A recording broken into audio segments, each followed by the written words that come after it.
दोस्तों पिछली क्लास में हमने वैदिक कालीन शिक्षा के बारे में अध्ययन किया था और अब हम जो है बौद्ध कालीन शिक्षा के बारे में अध्ययन करेंगे। अब हम देखते हैं 600 ईसा पूर्व से लेकर के 1200 ईसा पूर्व ईस्वी तक जो है बौद्ध कालीन शिक्षा का ये समय था। बौद्ध धर्म की स्थापना जो है गौतम बुद्ध ने की थी। बौद्ध धर्म की स्थापना जो है गौतम बुद्ध के द्वारा की गई थी।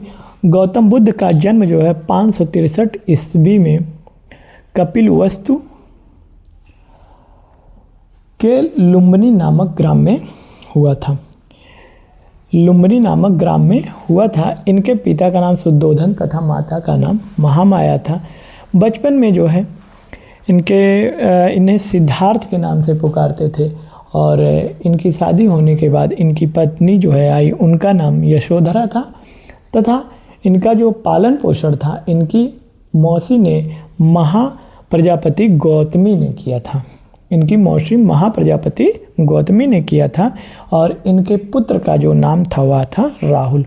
29 वर्ष की आयु में गौतम बुद्ध जो है घर छोड़ करके चले गए और इस घटना को, जब वे घर को छोड़ करके जाते हैं तो इस घटना को महावीनि निष्क्रमण कहते हैं। 35 वर्ष की आयु में जो है पुनपुन नदी के तट पर बैसाख पूर्णिमा की रात में बोध गया में पीपल वृक्ष के नीचे इन्हें आत्मज्ञान की प्राप्ति होती है। और जो है आत्मज्ञान की प्राप्ति होने के बाद इन्हें जो है महाबोधि कहा गया। आत्मज्ञान की प्राप्ति होने के बाद जो है इन्हें महाबोधि के नाम से जाना गया। महाबोधि या महात्मा बुद्ध 483 ईस्वी पूर्व में ऋजुपालिका नदी के तट पर जो है 80 वर्ष की आयु में इनकी मृत्यु हो जाती है। उसे जो है महापरिनिर्वाण कहते हैं। पहला उपदेश इन्होंने सारनाथ वाराणसी में धर्म चक्र परिवर्तन के नाम से दिया था, जिसे धर्म चक्र परिवर्तन के नाम से जाना जाता है। बौद्ध धर्म जो है वह अनिश्वरवादी है। बौद्ध धर्म जो है अनिश्वरवादी है। बुद्ध ने ईश्वर के स्थान पर मानव प्रतिष्ठा को अधिक महत्व दिया है। बौद्ध धर्म अनात्मावादी है। इसमें आत्मा को नहीं स्वीकार किया है, परंतु इन्होंने पुनर्जन्म को स्वीकार किया है। बुद्ध ने जिन 8 जगहों पे जो है संबोधित किया उसे जो है अष्ट महास्थान कहते हैं। जिन 8 जगहों पे इन्होंने अपना उपदेश दिया उसे अष्ट महास्थान कहते हैं जो है। अब हम देखते हैं समय समय पर जो है बौद्ध संगनियाँ हुई। जो है प्रथम बौद्ध संगति जो है हर्यक वंश के शासनकाल में हुई जो है। दूसरा जो है शिशुनाग वंश के, तीसरा मौर्य वंश के और चतुर्थ जो है कुषाण वंश के शासनकाल में हुई। बौद्ध धर्म के संप्रदाय, बौद्ध धर्म के जो है संप्रदाय, बौद्ध धर्म के 2 संप्रदाय हैं। पहला हीनयान, दूसरा है हमारा महायान। बौद्ध धर्म के हमारे 2 संप्रदाय हैं। पहला है बौद्ध धर्म के संप्रदाय, पहला है हीनयान और दूसरा है महायान। हीनयान और दूसरा है महायान। हीनयान जो है धार्मिक संप्रदाय था। हीनयान व्यक्तिवादी धार्मिक संप्रदाय था। वे बुद्ध को ईश्वर नहीं मानते थे। यह जो है हीनयान जो है व्यक्तिवादी संप्रदाय था। यह जो है व्यक्तिवादी संप्रदाय था। यह जो है वे बुद्ध को ईश्वर नहीं मानते थे। वे बुद्ध को ईश्वर नहीं मानते थे, नहीं मानते थे। वे जो है बुद्ध को ईश्वर नहीं मानते थे, बल्कि इन्हें जो है क्या कहते थे, महामानव कहते थे। क्या कहते थे? महामानव कहते थे। इन्हें महामानव कहते थे। अब हम देखते हैं महायान। हीनयान जो थे वह मूर्ति पूजा के विरोधी थे, वे भक्ति में विश्वास नहीं करते थे और उनका आदर्श अरहत पदों को प्राप्त करना था। और अब हम देखते हैं महायान। महायान जो है संप्रदाय उदारवादी था। यह जो है महायान संप्रदाय जो है उदारवादी संप्रदाय था, उदारवादी संप्रदाय था, उदारवादी संप्रदाय था। और वह बुद्ध को ईश्वर का अवतार मानते थे। ये जो है बुद्ध को ईश्वर का अवतार मानते थे, बुद्ध को ईश्वर का अवतार मानते थे। वे जो है बुद्ध को ईश्वर का अवतार मानते थे। इस संप्रदाय की स्थापना नागा अर्जुन ने की थी। इस संप्रदाय की स्थापना नागा अर्जुन ने की थी। ये आत्मा और पुनर्जन्म में विश्वास करते थे। ये आत्मा और पुनर् में विश्वास करते थे। ये आत्मा और पुनर्जन्म में विश्वास करते थे। अब हम देखते हैं बौद्धकालीन शिक्षा की विशेषताएं।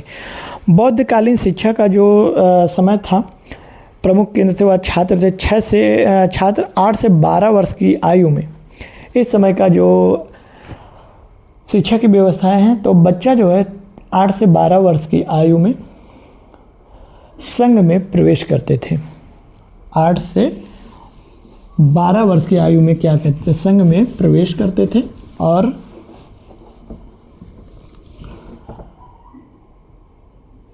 बौद्ध धर्म के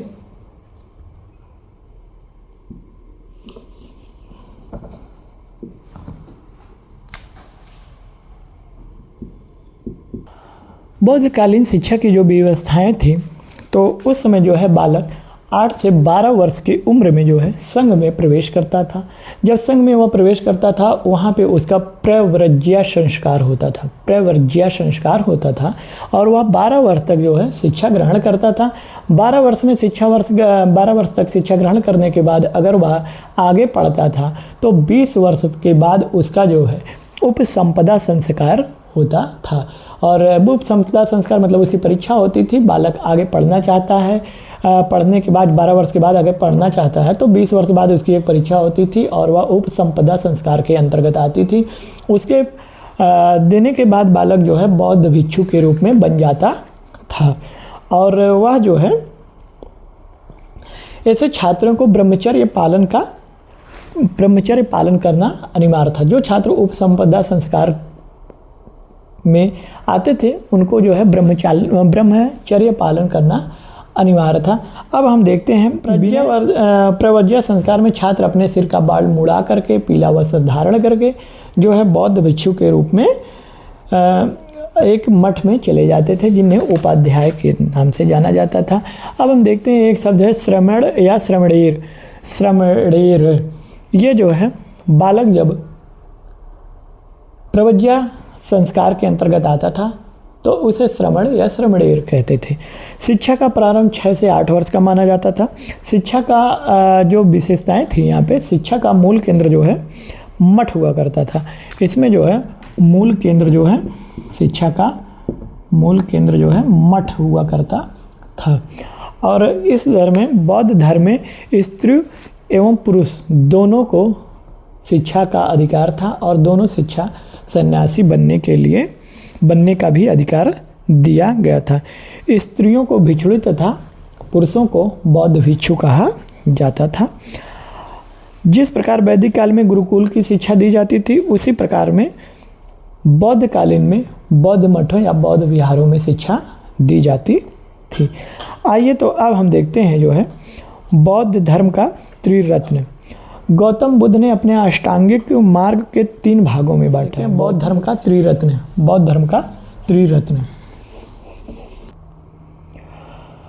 गौतम बुद्ध ने अष्टांगिक मार्ग के 3 भागों में बांटा गया है, जिन्हें प्रज्ञा, शील और समाधि कहते हैं।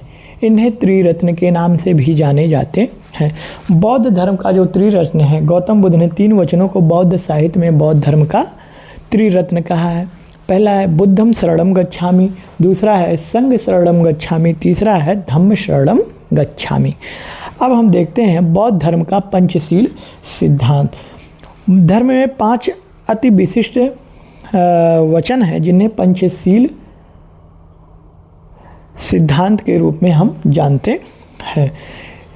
इन्हें गृहस्थ जीवन यापन करने वालों के, पंचशील जो सिद्धांत है इन्हें जो है गृहस्थ जीवन यापन करने वालों के लिए बनाया गया है।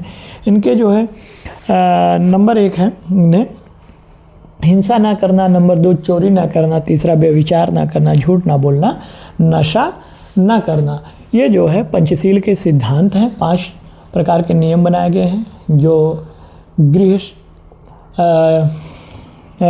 जीवन या गृहस्थ जीवन यापन करते हैं उनके लिए। अब हम देखते हैं उस समय जो शिक्षा का केंद्र था वह बौद्ध मठ एवं बौद्ध विहार में हुआ करता था, और कुछ अन्य शिक्षा के भी केंद्र थे जैसे तक्षशिला हो गया और मिथिला हो गया और नदियाँ हो गई। इस तरह से नदियों के किनारे ये जो है हमारे बौद्धकालीन शिक्षा का केंद्र हुआ करता था। अब जो है शिक्षण विधि, उस समय की जो शिक्षण विधि थी हमारी वह प्रश्नोत्तर विधि के आधारित थी, और बौद्धकालीन बोलचाल की भाषा अनुकरण विधि भी थी। और उस समय की जो शिक्षण विधि थी प्रश्नोत्तर विधि, व्याख्यान विधि और व्याख्यान विधि, अनुकरण विधि, वाद विवाद एवं तर्क विधि, इन सब का विधियों का प्रयोग होता था। प्रदर्शन एवं आध्यात्मिक देश भ्रमण विधि और शास्त्रार्थ होता था। स्त्री शिक्षा जो उस समय थी, आइए देखते हैं। बौद्ध धर्म में जो है स्त्री शिक्षा को प्रोत्साहन मिला। स्त्री को भी बौद्ध मठों में भिक्षुणी के रूप में रहना पड़ता था। उस समय के कुछ विदुषी महिलाएं थी जैसे भिट्टारिका हो गया, विजयांका हो गया, प्रभु देवी हो गया, रानी हो गया। तो इस टॉपिक के साथ हमारा ये बौद्धकालीन शिक्षा यहीं पे समाप्त होती है। अब हम देखते हैं मध्यकालीन शिक्षा, मकतब और मदरसा क्या होता है और मोहम्मद साहब ने शिक्षा के क्या उपदेश दिए हैं। इस टॉपिक को हम शॉर्ट में खत्म करते हैं। अब हम देखते हैं मध्यकालीन शिक्षा व्यवस्था। यह 18वीं ईस्वी से जो है शताब्दी से की अवधि से लेकर के चालू होती है।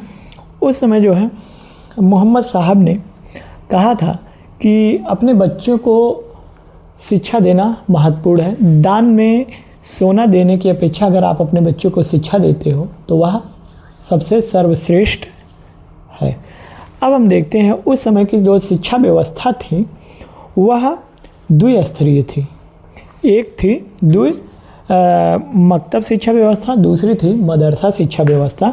4 वर्ष 4 माह के बाद जो है बच्चे का बिस्मिल्लाह रस्म होती थी, और इसमें जो है बिस्मिल्लाह का अर्थ होता है अल्लाह के नाम पर मौलवी द्वारा उच्चारित कुरान की कुछ आयतें बालक द्वारा दोहराई जाती थी। अगर वह 4 वर्ष 4 माह की आयु में बालक कुरान की आयतों को दोहरा नहीं पाता था तो बिस्मिल्लाह ही कह देने से उसकी रस्म पूरी हो जाती थी। तो जो पहला रस्म उसकी होती थी 4 वर्ष 4 माह के बाद, वह बिस्मिल्लाह रस्म के अंतर्गत आती है। अब हम देखते हैं जो हमारी शिक्षा व्यवस्था है मुस्लिम कालीन शिक्षा व्यवस्था, मकतब और मदरसा। मकतब शिक्षा व्यवस्था जो है, मकतब का कुतुब जो है अरबी भाषा का शब्द कुतुब से बना है, और इसमें जो है कुतुब का अर्थ होता है उसने लिखा। मकतब का जो अर्थ होता है वह प्राथमिक शिक्षा के अंतर्गत आता है, और इसमें जो है सभी लोगों को शिक्षा का अधिकार है। और मदरसा जो है अरबी भाषा के दरअसल शब्द का अर्थ होता है मतलब भाषण देना, और यह इस मदरसा शिक्षा के अंतर्गत जो है उच्च शिक्षा आती है। और इसमें अब हम देखते हैं कि उस समय की जो शिक्षण विधि थी वह अनुकरण विधि थी, अभ्यास विधि थी, व्याख्यान विधि थी और तर्क विधि, स्वाध्याय विधि, ये सारी विधियां थी। उस समय जो है स्त्री शिक्षा पर जो है बहुत विकास नहीं हो सका, काफ़ी कम विकास हो सका। जो मुस्लिम शासक थे वहाँ अपने यहाँ बालिकाओं को शिक्षा देने के लिए हरम बनाया था, वहाँ पे वो शिक्षा की व्यवस्था करते थे।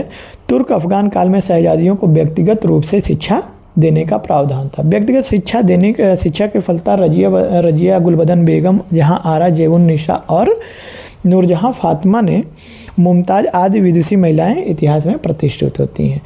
हुमायूं की पुत्री गुलबदन बेगम ने हुमायूं नामा लिखा है, जो एक ऐतिहासिक और श्रेष्ठ ग्रंथ है।